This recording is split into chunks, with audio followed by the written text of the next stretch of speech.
ॐ नमः सिद्धेभ्यः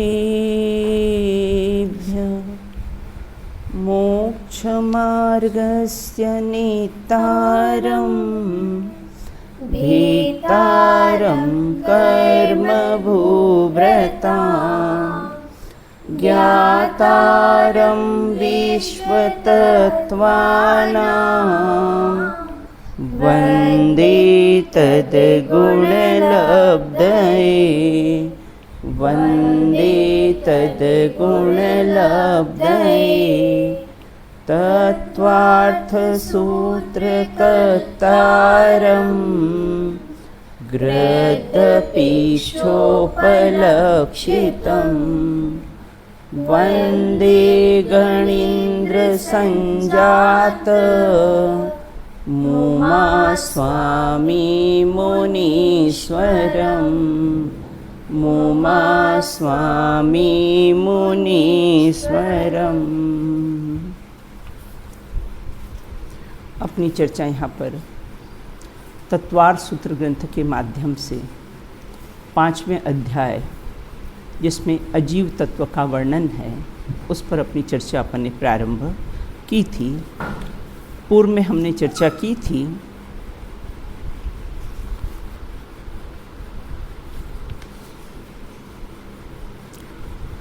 पुद्गल के कितने भेद होते हैं। पुद्गल के कितने भेद होते हैं, कौन कौन से? अणु और परमाणु। अणु और स्कंद। हाँ, अणु और कैसा है स्कंद, दो भेद होते हैं। अणु किसे कहते हैं? अणु किसे कहते हैं? हाँ आयुषी बताइए, अणु किसे कहते हैं? अविभागी, एक प्रदेशी। हाँ, अविभागी मतलब जिसका कोई दूसरा विभाग नहीं, ऐसे सबसे छोटे पुद्गल द्रव्य को कैसा है? अणु कहते हैं ना। स्कंध किसे कहते हैं? इधर से निकलो। हाँ, स्कंद किसे कहते हैं? हाँ, स्कंद किसे कहते हैं? हाँ, अनुष्का बताइए। 2-3 संख्यात, असंख्यात और अनंत, 2-3 संख्यात, असंख्यात तथा अनंत परमाणुओं के पिंड को स्कंद कहते हैं। हाँ हाँ, 2 या है ना, 3 हो, संख्यात हो, असंख्यात हो, अनंत हो, इन सब परमाणुओं के पिंड को क्या कहते हैं? स्कंध कहते हैं। अब अणु स्कंध रूपक पुद्गल के कितने भेद होते हैं और कौन कौन से? अणु स्कंद पुद्गल द्रव्य के पुद्गल के कितने भेद होते हैं और कौन कौन से? हाँ चलो। अणु स्कंद पुद्गल के 6 भेद होते हैं। हाँ। स्थूल स्थूल, हाँ। स्थूल स्थूल, सूक्ष्म सूक्ष्म स्थूल, हाँ। सूक्ष्म और सूक्ष्म सूक्ष्म सूक्ष्म। हाँ बराबर, बिल्कुल है ना, 6 भेद होते हैं, बिल्कुल। अणु और स्कंद में क्या अंतर पाया जाता है? अणु और स्कंद में क्या अंतर पाया जाता है? हाँ बताइए। अणु और वर्ण वाले होते हैं, परंतु स्कंद शब्द बंध, सूक्ष्म, स्थूल, संस्थान, भेद, तम, छाया, आतप और अबोध वाले उद्योग उद्योग वाले हैं और स्पर्श, रस, गंध, वर्ण वाले भी हैं। अणु और स्कंद दोनों ही पुद्गल है। स्कंध की उत्पत्ति किससे होती है? स्कंध की उत्पत्ति किससे होती है? मिष्टी को दो, मिष्टी बताएगी। स्कंध की उत्पत्ति किससे होती है?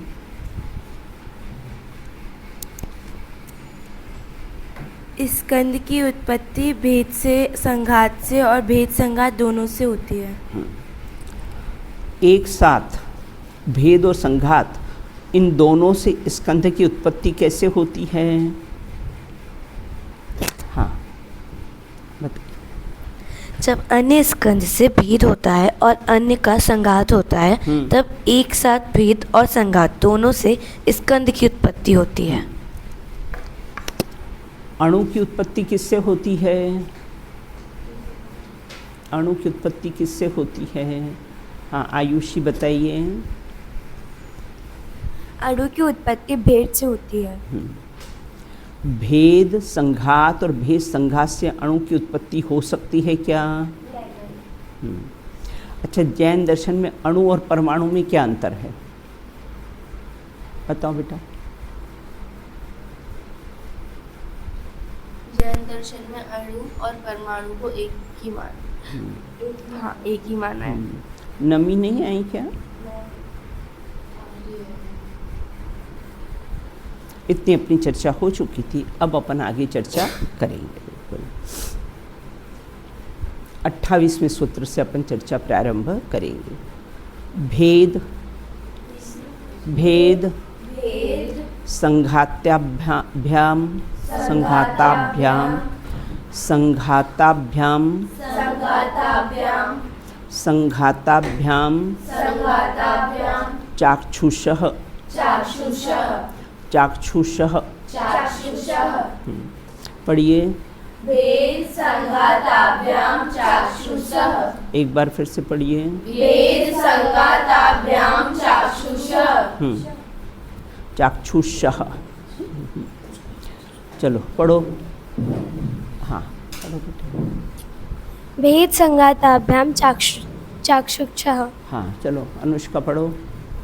भेद संघाताभ्याम चाक्षुषः। हाँ फिर से पढ़ो लास्ट पर। भेद भेद संघाताभ्याम चाक्षुषः। हाँ चलो पढ़ो बेटा। भेद संघाताभ्याम चाक्षुषः। अब यहाँ ये कहते हैं कि भेद भेद मतलब अलग है ना, संघात मतलब मिलना।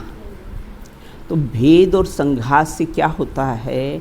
से स्कंद चाक्षुषः मतलब चक्षु इंद्रिय का विषय या दृष्टिगोचर बनता है। क्या कहते हैं? चक्षु इंद्रिय का विषय कब बनता है?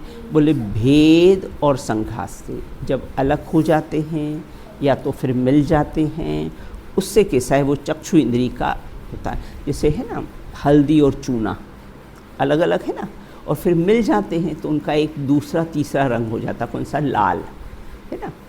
हल्दी और चूने को मिला के कौन सा एक रंग हो जाता है? तीसरा रंग हो जाता है। कैसा है? लाल हो जाता है। तो भेद और संघात से एक स्कंद मतलब चाक्षुषः मतलब चक्षु इंद्रिय का विषय दृष्टिगोचर कैसा है? होता है। जो स्कंद अदृश्य है वह दृश्य कैसे हो सकते? अदृश्य मतलब जो दिखाई नहीं देते। जैसे दूध में घी दिखाई देता है? नहीं दिखाई देता है ना। तो जो स्कंद अदृश्य हैं, जो दिखाई नहीं देते हैं है ना, तो वह दृश्य मतलब वो फिर दिखाई कैसे दे सकते हैं? ऐसा प्रश्न है। जो स्कंद अदृश्य हैं और वह दृश्य कैसे हो सकते हैं? केवल भेद से कोई स्कंद चक्षु इंद्रिय के से देखने योग्य नहीं हो जाता, किंतु भेद और संघात दोनों से कैसा है? होता है। बिल्कुल ना।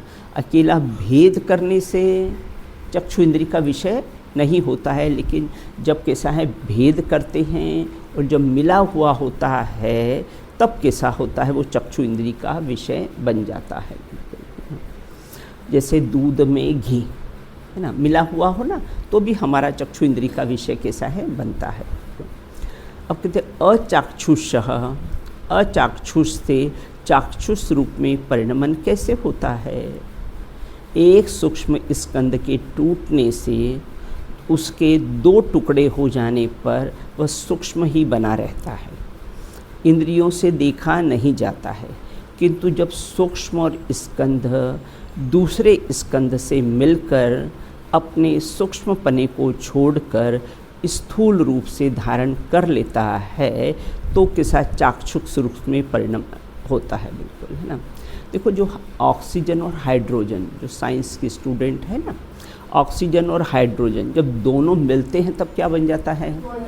वाटर बन जाता है ना। बिल्कुल, दोनों अलग अलग रहते तब वाटर नहीं होता है, लेकिन जब दोनों मिल जाते हैं तब कैसा है? पानी बन जाता है। और पानी बन जाता है और दोनों जब अलग अलग हो, बिल्कुल टुकड़े हो जाने पर सूक्ष्म ही बने रहते हैं। जब दोनों अलग अलग हैं जब सूक्ष्म है, लेकिन जब दोनों मिल जाते हैं तब पानी कैसा है? हो जाता है। तब वो कैसा है? चक्षु इंद्रिय का विषय बनता है।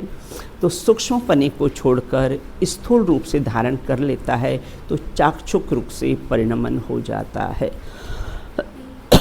बोलो बेटा। केवल संघात से बन सकता है। हाँ, केवल संघात से चक्षु इंद्रिय का विषय बन सकता है। केवल संघात से मिला हुआ हो तो, जैसे दूध में घी मिला हुआ हो ना, तो हमारा कहाँ चक्षु इंद्रिय का विषय बनता है ना।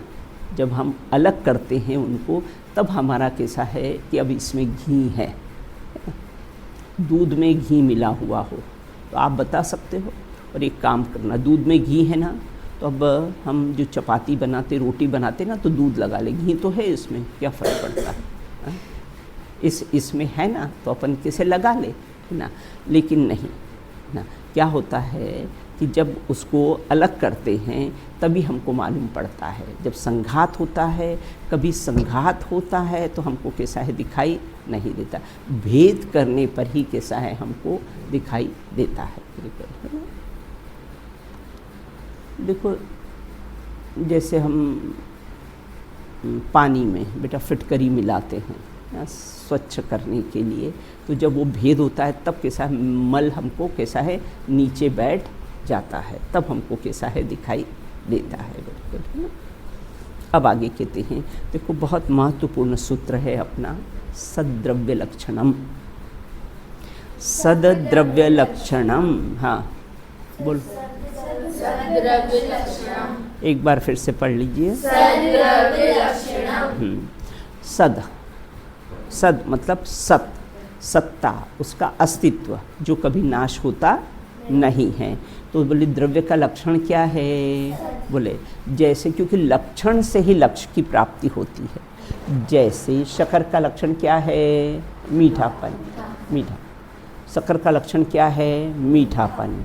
उससे ही हमको कैसे है? लक्षण की है ना प्राप्ति, ना प्राप्ति, लक्षण से ही लक्ष्य की प्राप्ति होती है। उसी प्रकार 6 द्रव्यों का लक्षण कैसा है? सत। कौन से 6 द्रव्य? आयुषी, अदिति,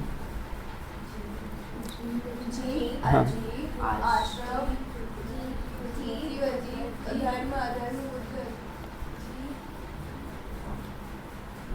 बताओ। जीव, पुद्गल, धर्म, अधर्म, आकाश और काल, ये 6 द्रव्य हैं। अभी आपने बताया, वो आपने क्या बताया? हाँ, तो द्रव्य और तत्व, तत्व 7 होते हैं और द्रव्य कैसे होते हैं? 6 होते हैं। पुद्गल, धर्म, अधर्म, आकाश और काल, ये द्रव्य हैं। और जीव, अजीव, आश्रव, बंध, संवर, निर्जरा और मोक्ष, ये क्या होते हैं? तत्व होते हैं। तो यहाँ ये कहते हैं द्रव्य का लक्षण क्या है? बोले द्रव्य का लक्षण कैसा है? सत है।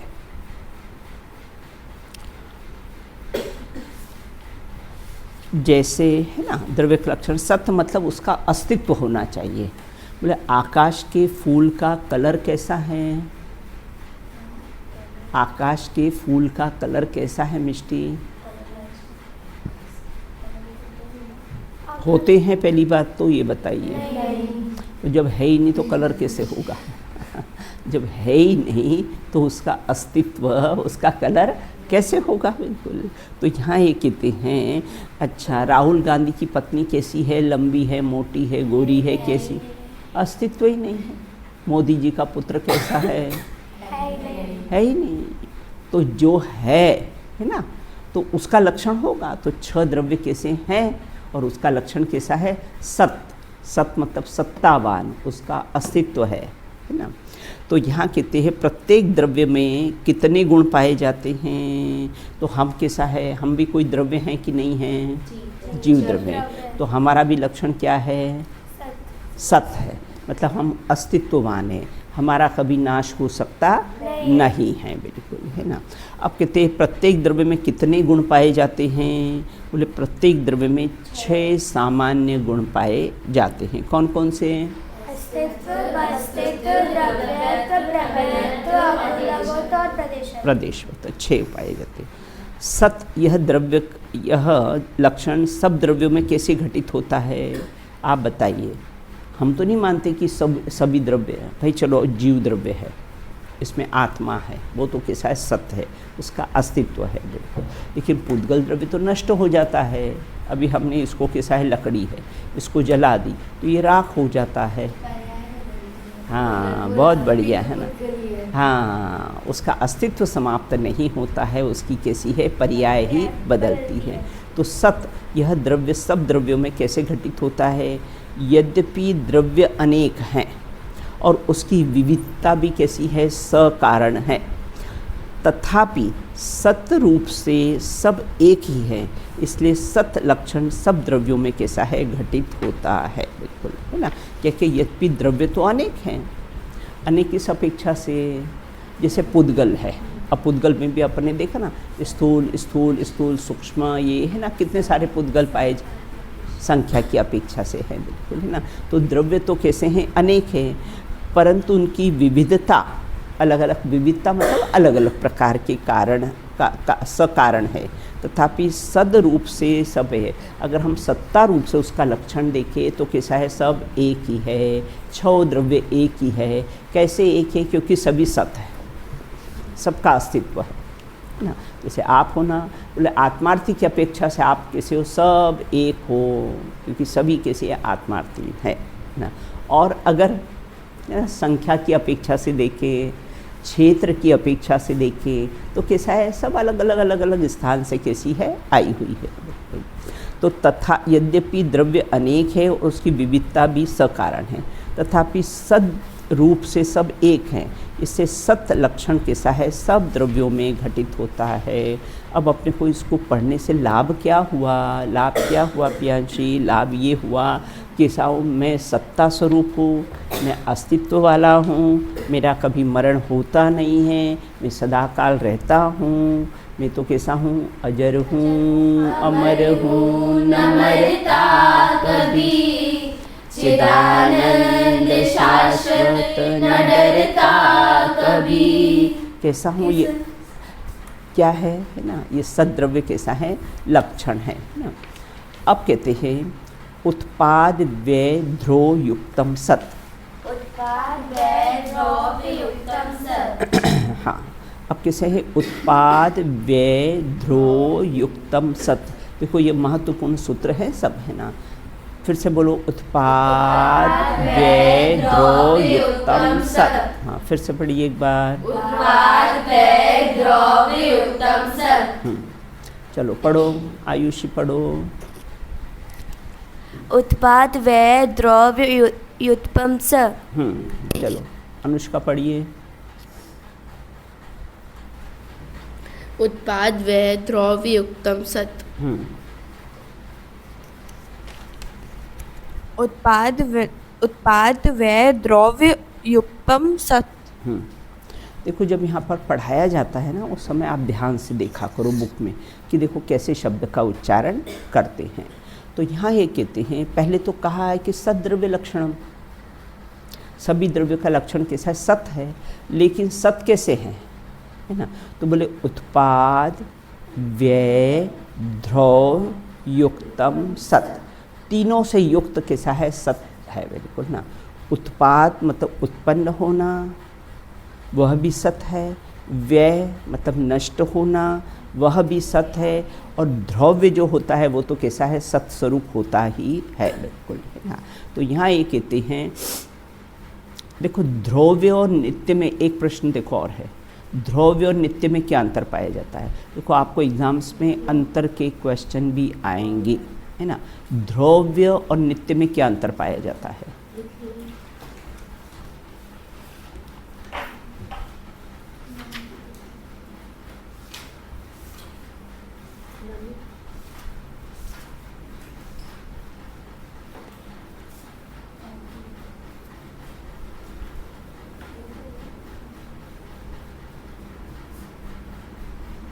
देखो द्रव्य तो कैसा है, इसमें लिखा ना उत्पाद व्यय ध्रुव युक्तम सत, ये तो सत का लक्षण है।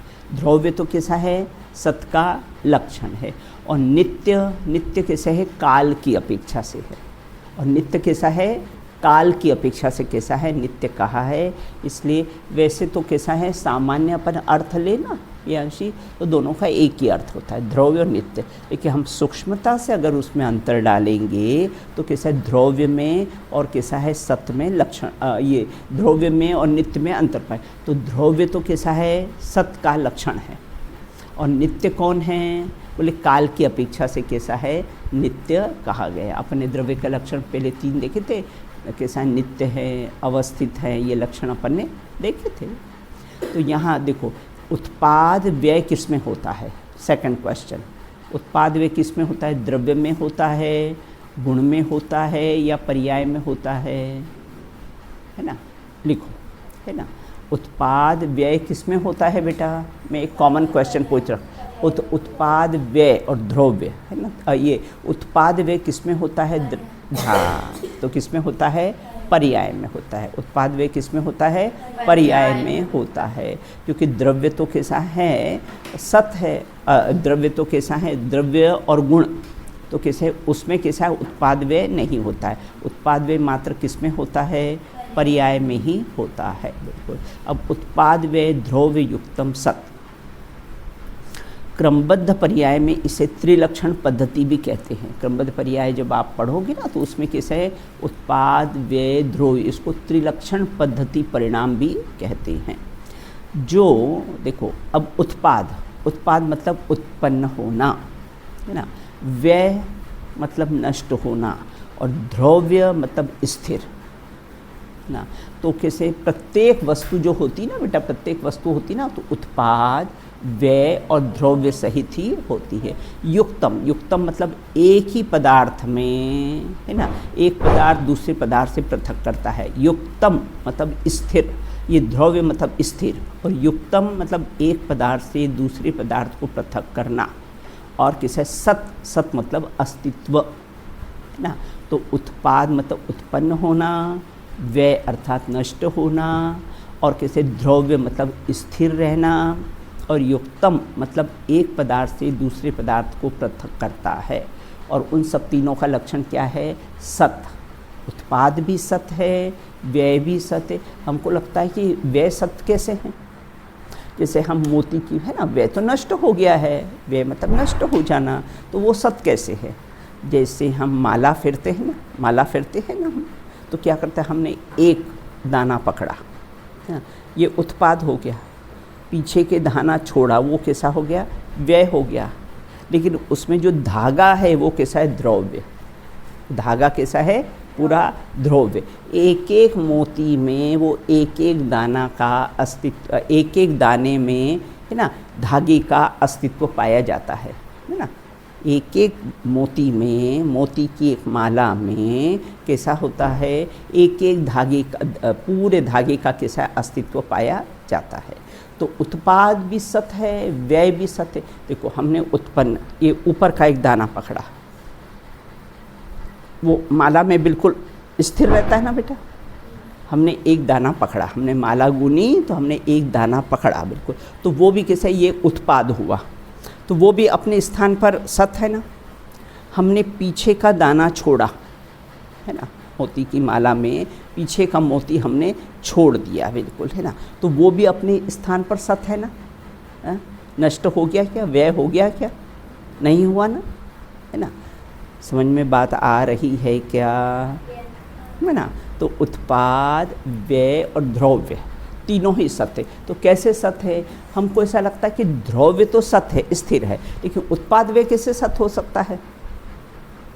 तो बोले कि जैसे हमने माला हम फेरते हैं तो हमने एक दाना पकड़ा, वो उत्पाद हुआ, उस वो भी अपने स्थान पे सत है ना।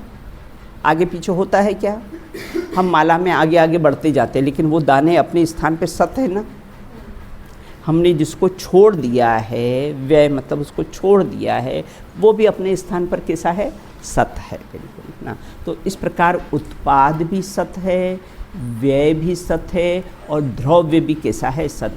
इन तीनों से युक्त अर्थात इन तीनों रूप कैसा है, वह सत है ना। मात्र उत्पाद और मात्र व्यय नहीं, उत्पाद, व्यय और द्रव्य तीनों ही कैसा है, इसका लक्षण है सत द्रव्य लक्षणम, है ना। ये तीनों ही कैसा है, सत है। तो उत्पाद भी सत है, व्यय भी सत है और कैसा है, द्रव्य भी सत है। अब कहते हैं सत, सत किसे कहते हैं, जो उत्पाद, व्यय, द्रव्य सहित हो उसे सत कहते हैं। देखो, मिथ्यात्व का व्यय हुआ, सम्यक की प्राप्ति हुई और श्रद्धा गुण सत रहा, है? या आत्मा को कह दो या श्रद्धा गुण कह दो, सत रहा, बिल्कुल, है ना। देखो, बालपने का व्यय हुआ, जवानी का उत्पाद हुआ और जीव द्रव्य कैसा है ना, द्रव्य रहा। मान्या का बचपन चला गया, वो व्यय हो गया, अब जवानी आई, वो उत्पाद हो गया, लेकिन मान्या तो मान्या ही रही, है ना, उसमें कोई अंतर आया नहीं। चलो मुझे कोई एक उदाहरण से उत्पाद, व्यय और द्रव्य घटाइए। हमने अभी आपको दो उदाहरण दिए, मिथ्यात्व का दिया और बालपने का दिया। कोई भी कोई भी वस्तु को लेकर उत्पाद, व्यय, द्रव्य घटाइए। हाँ चलो, हाँ आयुष घटाइए।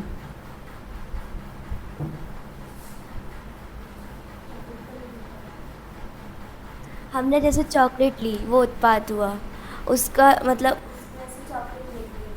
तो उसका रैपर हमने फेंका, वो वैर हुआ। और जो चॉकलेट हमने खा ली,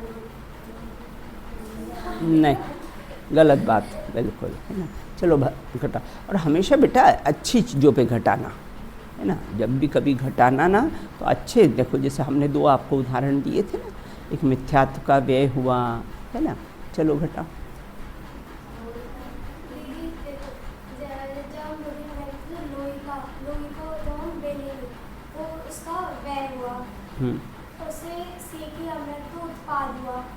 लेकिन जो आटा था वह तो द्रव्य ही रहा। द्रव्य रहा, बिल्कुल, है ना। हाँ देखो, और मैं आपको एक उदाहरण देती हूँ। सिंह की पर्याय का अपन घटाते हैं ना। सिंह की पर्याय का जो मिथ्यात्व की दशा में था उसका व्यय हुआ, जब उसको सम्यक दर्शन प्राप्त हुआ वो उत्पाद हुआ।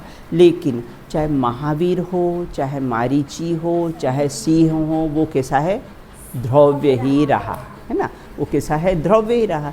चाहे मारीची की पर्याय में हो, चाहे सिंह की पर्याय में हो, चाहे कैसा है, सिद्ध बन गए हैं, तो वो तो कैसे है, द्रव्य ही रहे। चलो एक और घटाओ, कोई उत्पाद वे द्रव्य बिल्कुल पक्का हो जाना चाहिए। हाँ मिष्टी घटाइए। जैसे कि ये टेबल है, ये पहले लकड़ी पेड़ होगी, तो उस पेड़ में से लकड़ी ली, तो उस पर्याय का व्यय हुआ और उससे ये टेबल बनी, तो उसका उत्पाद हुआ।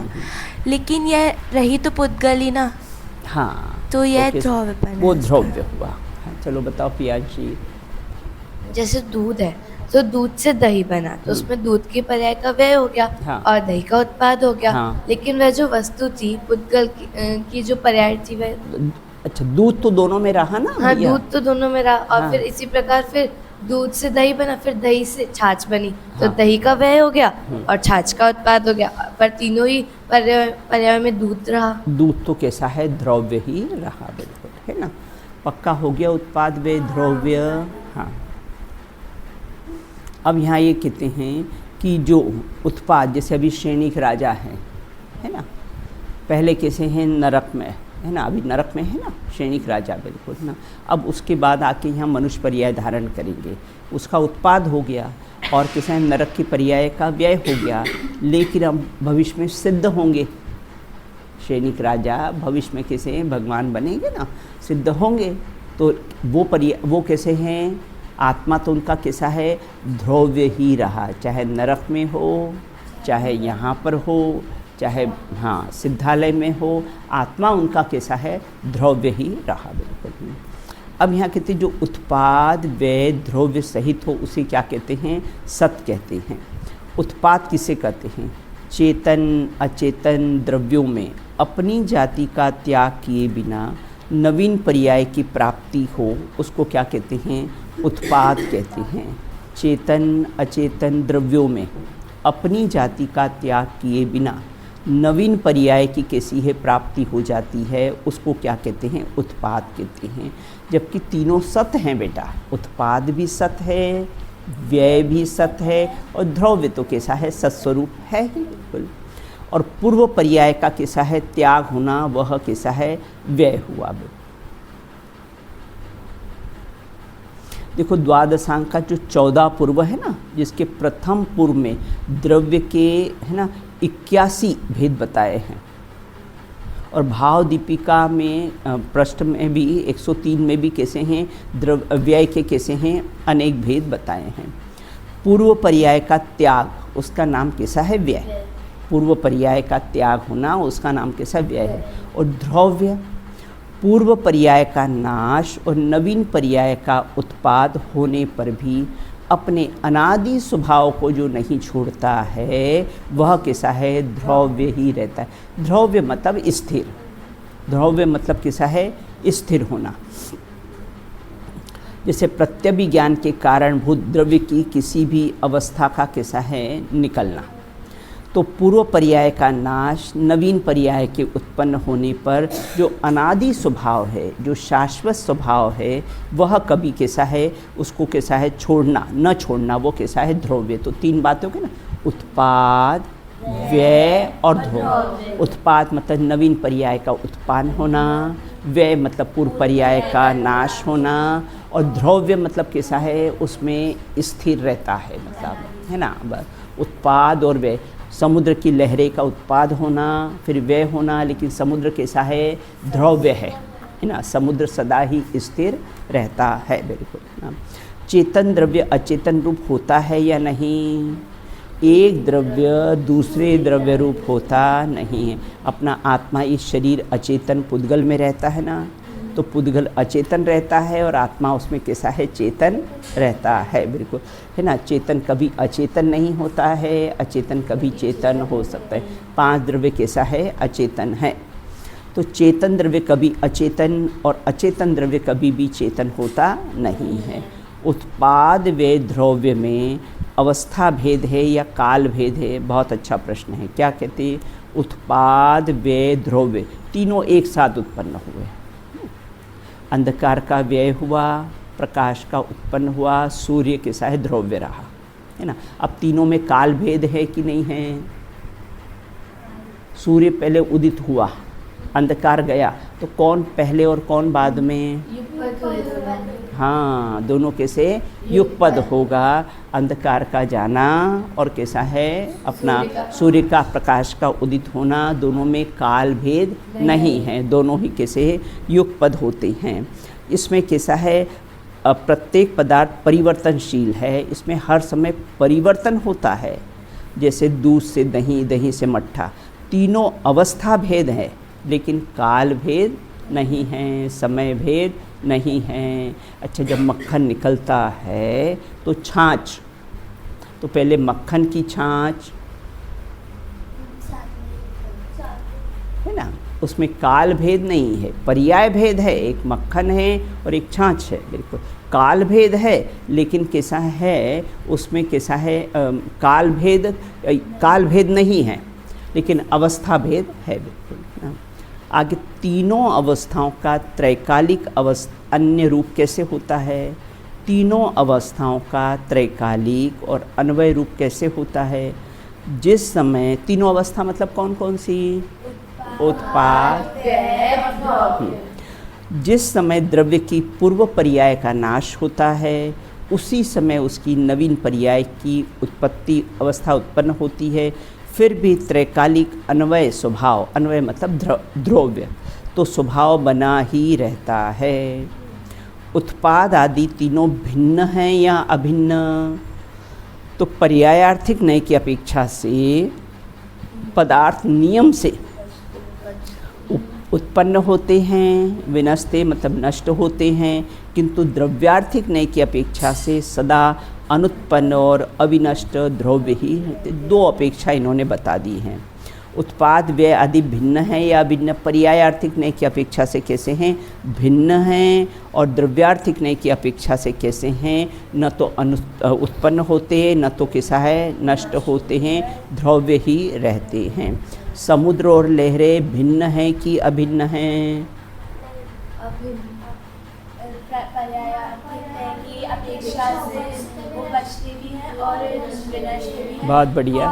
द्रव्यार्थिक न्याय की अपेक्षा से हाँ, एक है ना। समुद्र और लहरें पर्यायार्थिक न्याय की अपेक्षा से भेद है और द्रव्यार्थिक न्याय की अपेक्षा से देखो तो कैसा है? अभेद हैं। इस प्रकार से चर्चा की है। शेष चर्चा अपन बाद में करेंगे। पढ़ लीजिए। हाँ बता बेटा बता। बहुत बढ़िया।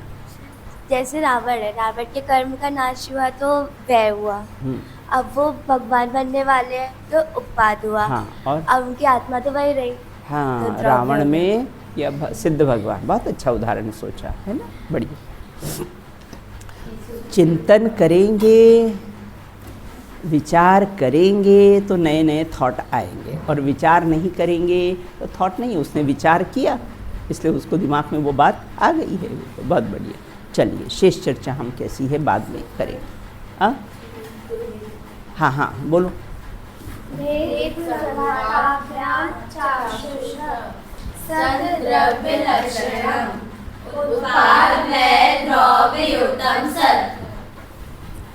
चलिए बोलो। आत्मा का ज्ञान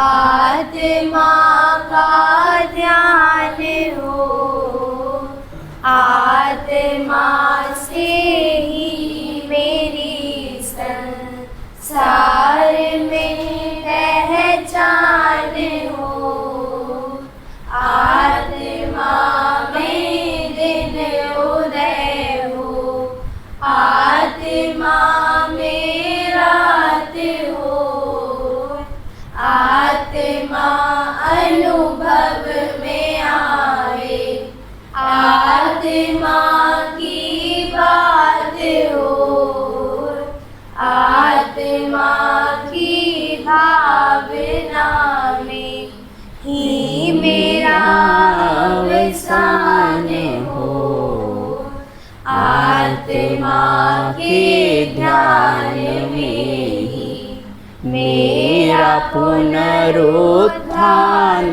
हो, आत्मा के ध्यान में ही मेरा पुनरुत्थान हो। बोलिए अनंतानंत सिद्ध परमेश्वरी भगवंतों की जय हो, नित्य बोधनीय द्वादशांगमय सिनवाड़ी माता की जय हो, समस्त वितरागी संतों की जय हो, आचार्य गिद्ध पिक स्वामी प्रणीत तत्वार्थ सूत्र ग्रंथ की जय हो, अंतिम शासन नायक महावीर भगवान की जय हो, अहिंसा परमो जैन धर्म की जय हो। एक साथ बोलिए जय जिनेंद्र, जय जिनेंद्र।